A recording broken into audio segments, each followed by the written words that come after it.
Jangan lupa subscribe YouTube channel Metro TV News dan jangan lupa nyalakan notifikasinya. Pemberlakuan syarat perjalanan moda pesawat terbaru dengan tes PCR dikeluhkan calon penumpang di Bandara Internasional Jenderal Ahmad Yani Semarang. Selain menambah biaya 2 kali lipat dibandingkan saat masih dengan tes antigen, penumpang juga mengeluhkan masa berlaku tes PCR yang terlalu singkat.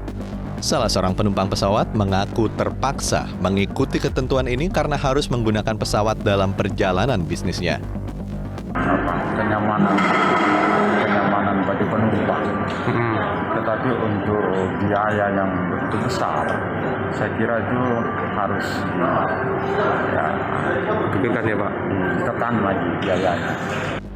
Relation Manager PT Angkasa Pura I Kantor Cabang Bandara Internasional Jenderal Ahmad Yani Semarang menjelaskan bahwa pemberlakuan syarat penerbangan dimulai pada tanggal 24 Oktober hingga batas waktu yang belum ditentukan. Pelaku perjalanan dari dan menuju kota Semarang wajib, pertama, menggunakan aplikasi Peduli Lindungi. Kedua, menunjukkan sertifikasi vaksinasi COVID-19 minimal dosis pertama. Ketiga, menunjukkan dokumen kesehatan negatif PCR yang berlaku dalam kurun waktu 2 kali 24 jam. Keempat, mengisi Electronic Health Alert Card atau EHAC pada bandara keberangkatan. Sementara itu, Wakil Menteri Kesehatan Dante Saxono Harbuono mengaku siap menurunkan harga tes PCR menjadi Rp300.000, seperti yang diminta Presiden Joko Widodo. Menurutnya, harga tes PCR Rp300.000 adalah angka yang masuk akal. Jadi kerangka tersebut malah setelah dihitung kelihatannya angka 300.000 itu menjadi angka yang mungkin masuk akal dan real untuk dilaksanakan. Kita sedang melakukan persiapan, antara lain adalah melakukan pemodelan untuk menyederhanakan harga reagen yang masuk. Itu yang paling penting, karena itu adalah komponen terbesar dari seluruh pembiayaan dalam tes PCR. Selain menunjukkan tes PCR negatif, ada syarat lain yang harus dipenuhi penumpang, diantaranya adalah surat vaksinasi dan mengisi e-hack. Saat ini, harga tes PCR masih di kisaran Rp499.000. Tim Liputan, Metro TV. Untuk membahas polemik tes PCR untuk pelaku perjalanan, kami telah terhubung dengan epidemiolog Mas Dalina Pane. Bu Mas Dalina, selamat pagi. Selamat pagi, Mas Marvin. Iya, Bu Mas Dalina, terkait polemik harga PCR ini, menurut Anda, apakah ketika sudah diberlakukan akan efektif untuk mengantisipasi ancaman gelombang ketiga? Sebenarnya tentang tes PCR pada pelaku perjalanan atau tes PCR secara umum, ini bukan masalah harganya saja ya, tetapi juga tentang ketepatannya. Dan apakah ini mampu untuk menahan prediksi untuk gelombang ketiga. Sampai saat ini kami melihat belum ada ya kemungkinan untuk terjadinya gelombang ketiga. Memang saya mengerti bahwa para analisis mobilitas itu membandingkan dengan tahun lalu. Tetapi kondisi Indonesia hari ini berbeda jauh dengan tahun lalu. Berbedanya cukup banyak. Berbeda tentang positivity rate, berbeda tentang vaksin. Ya, vaksin saat ini sudah ada, tahun lalu belum ada. Kemudian juga perbedaan di dalam indikator pengendalian. Jadi kami belum melihat ada resiko untuk gelombang ketiga di akhir tahun. Oke, Bu Mas Dalina, kalau kita melihat sorotan mengenai moda pesawat terbang ini sangat sering ya, sementara warga net pun juga menilai bahwa moda transportasi lain seperti darat, laut ini masih aman diberlakukan antigen. Kalau menurut Anda, bagaimana terkait dengan risiko penularan di sini? Apakah memang pesawat akan menjadi lebih berbahaya ketika kemudian sorotannya lebih tinggi di sana?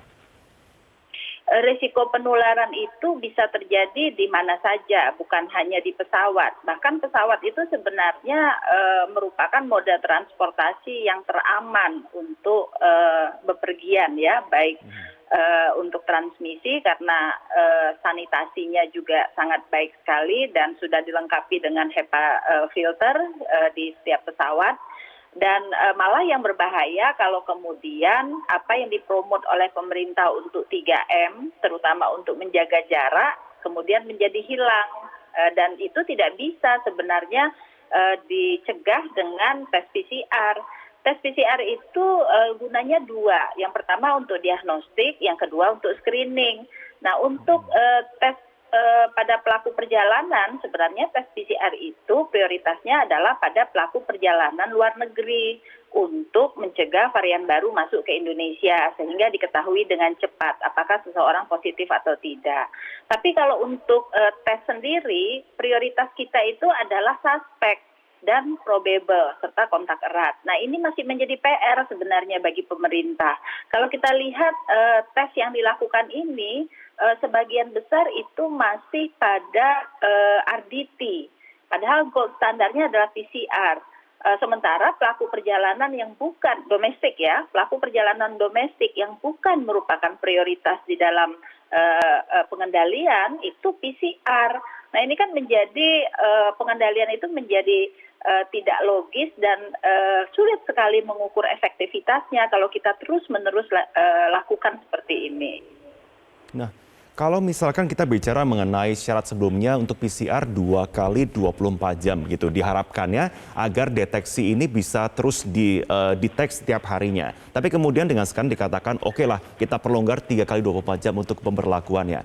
Apakah ini kalau menurut Anda akan berdampak kepada ya seperti yang pemerintah katakan untuk bisa lebih cepat mendeteksi virus? Tidak. Jadi masa inkubasi itu memang 2 sampai dengan 14 hari. Karena itu putusan yang diambil memang 2 hari. Tetapi apakah itu kemudian mampu mendeteksi? Enggak juga. Karena apa? Tes itu sebenarnya dilakukan pada mereka yang bergejala. Jadi kalau mereka yang tidak bergejala, kemudian juga tidak kontak erat, dilakukan tes, itu memang sebagian besar hasilnya negatif. Bukan berarti dia tidak memiliki resiko transmisi, tetap ada, tetapi kemungkinan alat tesnya yang kurang mampu untuk mendeteksi adanya virus karena jumlahnya masih sedikit. Nah, jadi menurut kami kembalikan fungsi tes itu kepada fungsi utama di dalam pengendalian. Selesaikan permasalahan tes yang masih belum memenuhi prioritas dari tes itu sendiri. Baru kemudian bicara tentang tes pada pelaku perjalanan. Nah, kalau menurut Anda, Bu Mas Dalina, untuk perjalanan domestik ini memang bisa dikatakan oke lah kita bicara Jawa, Bali, infrastruktur yang dikatakan lebih maju begitu ya dan juga tingkat untuk hasil tesnya lebih cepat. Tapi bagaimana dengan menurut Anda infrastruktur untuk wilayah-wilayah lain di Indonesia? Apakah mereka sudah bisa memberikan hasil yang cepat juga sama tingkatnya seperti di Jawa, Bali? Kalau di perkotaan, ibu kota provinsi biasanya bisa kurang dari 12 jam. Bahkan sampai di Jayapura itu bisa kurang dari 12 jam. Ibu kota provinsi. Tapi kabupaten, nggak usah jauh-jauh, Timika itu masih meminta 2 kali 24 jam. Nah, ketika hasilnya didapat, itu sebenarnya kan sudah lewat masa inkubasi terpendek. Jadi kalau dia kemudian terinfeksi kan tidak terdeteksi juga oleh alat tes. Nah, jadi menurut kami logika untuk melakukan tes pada pelaku perjalanan domestik itu tidak begitu tepat. Kita ambil contoh begini deh. 2 kali puncak yang terjadi itu kita sudah melakukan tes PCR maupun RDT di domestik ya, di pelaku perjalanan domestik. Apakah dia mampu mengantisipasi 2 puncak yang terjadi kemarin? Enggak juga. Artinya kita melakukan kegiatan yang menurut pandangan kami mubazir untuk dilakukan. Sementara yang menjadi prioritas kita ini belum ada yang memperhatikan dari sejak awal ya. Seperti misalnya rasio antara tes RDT dengan PCR pada suspek dan kontak erat untuk pengendalian itu masih besar sekali. RDT-nya berkali lipat, 5 kali lipat dari PCR. Sementara itu sebenarnya prioritas pengendalian, bukan tes pada pelaku perjalanan. Oke, kalau Anda melihat saat ini untuk tingkat kekebalan komunal yang tengah tercapai di masyarakat seperti apa, Bu Mas Dalina? Ya, untuk herd immunity itu memang bervariasi antar wilayah. Jakarta sebenarnya sejak Maret kan sudah 51% berdasarkan hasil survei dari teman-teman dari UI. Tetapi dia masih kuantitatif ya, kualitatif, bahwa memang ada antibodi, tapi berapa besarannya kita tidak ketahui.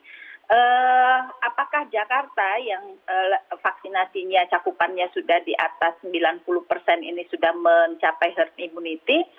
Menurut pandangan kami bisa jadi memang sudah tercapai. Tetapi walaupun sudah tercapai herd immunity bukan berarti transmisi itu tidak terjadi. Transmisi masih bisa tetap terjadi, tetapi memang lajunya bisa dihambat ya dengan vaksinasi, dan kasus-kasus baru biasanya kondisinya ringan atau tanpa gejala dan kematiannya rendah. Itu yang sebenarnya menjadi tujuan dari vaksinasi.